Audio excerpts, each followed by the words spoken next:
Hello guys, welcome back. അപ്പോൾ ഒരു short review of A very short film അല്ല, വളരെ ചെറിയൊരു cinema. Beth, we should go.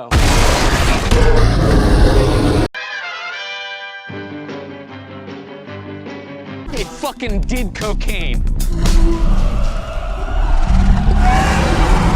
A bear did cocaine. പേര് സൂചിപ്പിക്കുന്ന പോലെ തന്നെ അത് തന്നെയാണ് പടം. സോ കൊക്കൈൻ ബെയർ ആക്ച്വലി 2023 റിലീസാണ്. അത് തിയേറ്ററിലൊക്കെ വന്ന സിനിമ. വളരെ ചെറിയ ബഡ്ജറ്റുള്ള ഒരു സിനിമ. It did decent business and it was profitable. ഒരു ചെറിയ സിനിമ.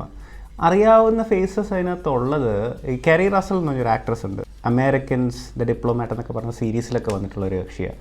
അതുപോലെ തന്നെ പുള്ളി വേറെ സിനിമകൾ, കെറി റസലിൻ്റെ സിനിമ പ്ലാനറ്റ് ഓഫ് ദി ഏപ്സിലുണ്ടായിരുന്ന ഓർക്കുന്നില്ല. ആൾ ഇച്ചിരി ഫേമസ് ആണ്, കുറച്ച് സിനിമകളിലൊക്കെ ഉള്ളൊരു ആക്ട്രസ്. അപ്പോൾ പുള്ളിയാണ് ഒരു ഫെമിലിയർ ഫേസ് ഉണ്ടായിരുന്നത്. പിന്നെ ഈ ഗെയിം ഓഫ് ത്രോൺസിലുള്ളൊരു വലിയൊരു താടിക്കാരൻ ചേട്ടനുണ്ട്, പുള്ളിയുടെ പേര് മറന്നു. പുള്ളി ഫേറ്റ് ഓഫ് ദ ഫ്യൂരിയസിലൊക്കെ ഉണ്ടായിരുന്നു. അങ്ങേരും ഇതിനകത്തൊരു ചെറിയ റോളിലുണ്ട്. മോസ്റ്റ്ലി അത്ര അറിയാത്ത ആളുകളാണ് കൂടുതൽ. ഡയറക്ടർ പക്ഷേ ആൾ ഫേമസ് ആണ്. എലിസബത്ത് ബാങ്ക്സ് ആണ് ഡയറക്ടർ. എലിസബത്ത് ബാങ്ക്സ് ഒരു 3-4 സിനിമ ഡയറക്റ്റ് ചെയ്തിട്ടുണ്ട്. അതിൽ കുഴപ്പമില്ലാത്ത സിനിമകളും ഉണ്ട്, പക്ഷേ വളരെ മോശം സാധനങ്ങളും ഉണ്ട്. അതിൽ വളരെ മോശം സാധനം ഉള്ളത് ചാർലീസ് ഏഞ്ചൽസിൻ്റെ റീമേക്ക് ആയിരുന്നു. വളരെ ഒരു തല്ലിപ്പൊളി പടമായിരുന്നു. ആ someone completely misunderstood the assignment എന്ന് പറയുന്നതിൻ്റെ എക്സാമ്പിളായിരുന്നു ചാർലീസ് ഏഞ്ചൽസ്.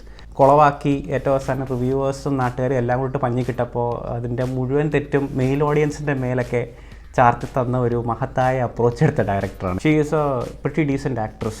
എനിക്ക് തോന്നുന്നു റൈറ്റർ, പ്രൊഡ്യൂസർ, ഡയറക്ടർ, ആക്ടർ എല്ലാം ചെയ്യുന്ന ഒരാളാണ്. ആ പടം പൊട്ടിയതിൻ്റെ ക്ഷീണത്തിൽ നിന്ന് നേരെ പോയി ചെയ്ത ഒരു പടമെന്ന് വേണേൽ പറയാം. കാരണം ഇത് കഴിഞ്ഞിട്ടൊരു ഗ്യാപ്പ് ഉണ്ടായിരുന്നു. അതിന് ശേഷമാണ് ഈ കൊക്കൈൻ ബെയർ ചെയ്യുന്നത്. And Cocaine Bear, mind you, it's a very violent movie. Animal violence ഒരുപാടുണ്ട്. ആസ് ഇൻ ആനിമൽസ് കമ്മിറ്റ് ചെയ്യുന്ന വയലൻസ്. കരടി കൊക്കൈൻ അടിച്ചാൽ എന്തായിരിക്കും സംഭവിക്കാൻ പോകുന്നതെന്നുള്ളതാണ് ആ പടം മൊത്തം ത്രൂ ഔട്ട് കാണുന്നത്. ബെയറിന് കൊല്ലാൻ പാകത്തിന് കറക്റ്റ് ടൈമിൽ ഒരു കോയൻ ബ്രദേഴ്സ് സിനിമയിലൊക്കെ ക്യാരക്ടേഴ്സ് വരുന്ന പോലെ കുറേ ക്യാരക്ടേഴ്സ് വരുന്നു. എല്ലാത്തിനെയും ബെയർ കൊല്ലുന്നു, അല്ലെ അറ്റാക്ക് ചെയ്യുന്നു, തിരുന്നു, വാട്ട് എവർ ഇറ്റ് ഈസ്. അതാണ് മുഴുവൻ നടക്കുന്നത്. ബേസ്ഡ് ഓൺ ട്രൂ ഇവൻറ്റ്സ് എന്ന് പറയുന്നുണ്ട് തുടക്കത്തിൽ. അതായത് 1980s മറ്റോ എവിടെയോ ഒരു പ്ലെയിനിൽ നിന്ന് കുറച്ച് ഡഫൽ ബാഗിൽ കൊക്കൈൻ കാട്ടിലോട്ട് കണ്ട് വീണു. അപ്പോൾ അതൊരു ബെയർ എടുത്ത് അടിച്ച് ഒരു കുറച്ച് ആഴ്ചകൾക്ക് ശേഷം ബെയർ ഡഫൽ ബാഗും കൊക്കൈനും അടിച്ച് അതിൻ്റെ ബോഡി കിട്ടി. അങ്ങനെയാണ്. അതാരെയും കൊന്നായിട്ടൊന്നും പറയുന്നില്ല. പക്ഷേ ഇവരതിന് നെക്സ്റ്റ് സ്റ്റേജിലോട്ട് ഇട്ടതിനകത്ത് കുറേ വയലൻസ് കിട്ടി. എല്ലാവരെയും കൊല്ലുന്ന ഒരു സ്റ്റേജിലോട്ടാണ് ഈ പടം ത്രൂ ഔട്ടുള്ളത്. ആൻഡ് ഡെത്ത് സീൻസ് ഒക്കെ വളരെ വയലൻ്റ് ആണ്. പക്ഷേ അവരത് വളരെ നോക്കൂ ചിരിക്കൂ എല്ലാം കോമഡി ആയിട്ടാണ് ഡെത്ത് കാണിക്കുന്നതെല്ലാം. അതായത് ഫോർ എക്സാമ്പിൾ, നമ്മൾ ഈ സ്ഥിരം ദിലീപിൻ്റെ പടത്തിലൊക്കെ പറയുന്നൊരു പഴയ ജോക്കുണ്ട്, ചാണകം ചവിട്ടി വീഴുന്ന ദിലീപ്. ഇപ്പോൾ ഇമാജിൻ ചാണകം ചവിട്ടി വീഴുന്ന ഒരു കമ്പിപ്പാരയുടെ പുറത്താണ്, അല്ലെങ്കിൽ ഒരു മീറ്റ് ഗ്രൈൻഡറിൻ്റെ പുറത്തോട്ടാണ്, അല്ലെങ്കിൽ ഒരു അറക്കവാളുടെ പുറത്തോട്ടാണ്, ഇലക്ട്രിക്സോടെ പുറത്തോട്ടാണെങ്കിൽ ഒരു നോർത്ത് വയ്ക്കുക. അത് കണ്ട് നമ്മൾ ചിരിക്കണം. ബ്ലഡി വയലൻറ്റ് മൂവി കോമഡി ആയിട്ട് ചെയ്താൽ ഇഷ്ടപ്പെടുന്ന ടൈപ്പ്. അങ്ങനത്തെ ആളുകൾ കണ്ടാലേ ഇത് കാര്യമുള്ളൂ.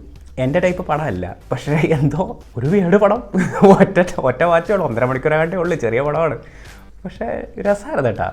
ആ ഒരു മൈൻഡിലിരുന്ന് കണ്ടാൽ രസമാണ്. ബെയറിന് കൊല്ലാൻ പാകത്തിന് കറക്റ്റ് ഗ്യാപ്പിൽ ആൾക്കാർ വരുന്നുണ്ട്. ആൻഡ് ഇതിനകത്ത് വില്ലൻ എന്ന് പറയുന്നത് എസെൻഷ്യലി ബെയർ അല്ല, bear is kind of a victim here. അതിന് ഡ്രഗ്സ് അടിക്കണമെന്ന് അടിച്ചതല്ല. അതിൻ്റെ ഫ്രണ്ടിലോട്ടൊരു ഡഫൽ ബാഗിൽ പ്ലെയിനിൽ നിന്ന് കുറച്ച് ഡ്രഗ്സ് വന്ന് വീണു, അതെടുത്ത് അടിച്ച് അതിന് പിന്നെ ബോധം പോയി. അത് കാണിച്ചു കൂട്ടുന്ന കോപ്രായങ്ങളാണെല്ലാം.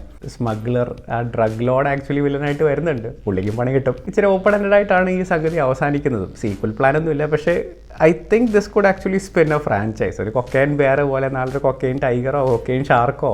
നല്ല ഐഡിയ ആണ്. ഈ രീതിയിലെ സിനിമകൾ പിടിച്ചിറക്കാനാണെങ്കിൽ വളരെ നല്ല ഐഡിയ ആണ്. ചാർലീസ് ഏഞ്ചൽസ് പൊട്ടിപ്പോയതിൻ്റെ മുഴുവൻ ക്ഷീണവും ആരോടൊക്കെ മണിയിൽക്കാറാ. ഓക്കെ, എനിക്ക് തോന്നുന്നു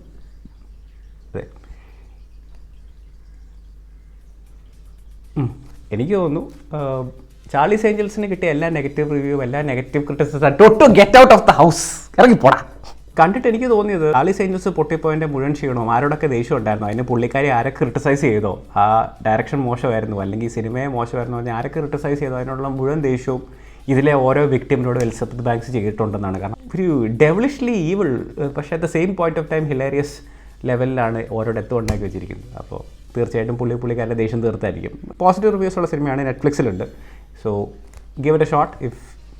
if you like that kind of movie, give it a shot. ചിലപ്പോൾ ഇഷ്ടപ്പെടാൻ സാധ്യതയുണ്ട്. Until next time.